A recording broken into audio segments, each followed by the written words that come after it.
Hello everyone, আমি শম্পা। আর আমি আজকে তোমাদের সঙ্গে শেয়ার করতে চলেছি আমাদের দীঘা ট্রিপের সেকেন্ড দিন।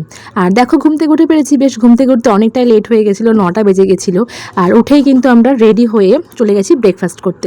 ব্রেকফাস্টে সবসময়ের মতোই ছিল কিন্তু বুফে সিস্টেম, মানে সেলফ সার্ভিস। তো ছিল পোহা, ছিল লুচি, ছোলার তরকারি, একটা আনলিমিটেড ডিম সেদ্ধ, মানে তুমি যাই নেবে আনলিমিটেড। তো সেই মতো আমরা ব্রেকফাস্টটা করে বেরিয়ে পড়েছিলাম কিন্তু সমুদ্রে যাওয়ার উদ্দেশ্যে।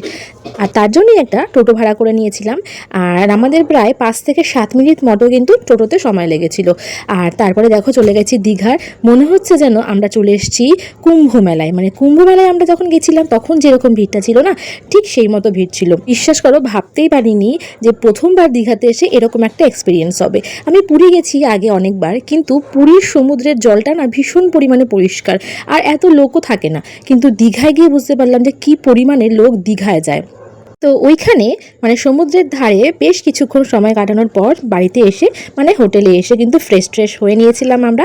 আর তারপরে চলে গেছিলাম আমাদের হোটেলেরই যে রেস্টুরেন্ট আছে সেই রেস্টুরেন্টে লাঞ্চ করতে। তো লাঞ্চ করার জন্য কিন্তু আমরা আগে এখানে অর্ডার দিয়ে গেছিলাম যে আমাদের কি চাই আর কখন চাই। তো আমরা আমাদের টাইমটা বলে দিয়ে গেছিলাম, আর আমরা কে কোন থালি নেব সেটাও বলে দিয়ে গেছিলাম। তো সেই মতো আমাদের লাঞ্চ কিন্তু প্রিপেয়ার হয়ে গেছে। আর চলো এবার বসে পড়ি, লাঞ্চটা সেরে ফেলি। বিশ্বাস করো, এরকম একটা অ্যাম্বিয়েন্সের মধ্যে এরকম টেস্টি খাবার আমি জাস্ট আশাই করিনি। যদিও ব্রেকফাস্ট দিয়ে আশা করেছিলাম যে লাঞ্চ বা ডিনার যাই নেবো, এখানে যাই অর্ডার দেবো ভীষণ ভালো হবে। তো সেই মতোই কিন্তু ওরকমই হয়েছিল। তো তারপর একটু সবাই মিলে রেস্ট নিয়েছিলাম। তারপরে কিন্তু চলে গেছিলাম রেডি শেডি হয়ে মন্দিরের উদ্দেশ্যে।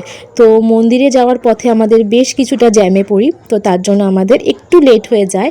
আর 8টার সময় যেহেতু প্রপার মন্দিরের গেট বন্ধ হয়ে যাবে, সেই জন্য দেখো একটু তাড়াহুড়ো করে ঢুকছিলাম। আর শেষমেশ কিন্তু আমরা সামান্য 2 মিনিটের জন্য হলেও জগন্নাথ দেবের দর্শনটা পেয়ে যাই। আর তারপরেই নেমে ওঠে কিন্তু প্রবল ধারে বৃষ্টির জন্য ওখানে প্রায় 40 মিনিট মতো আমরা ওয়েট করে যাই।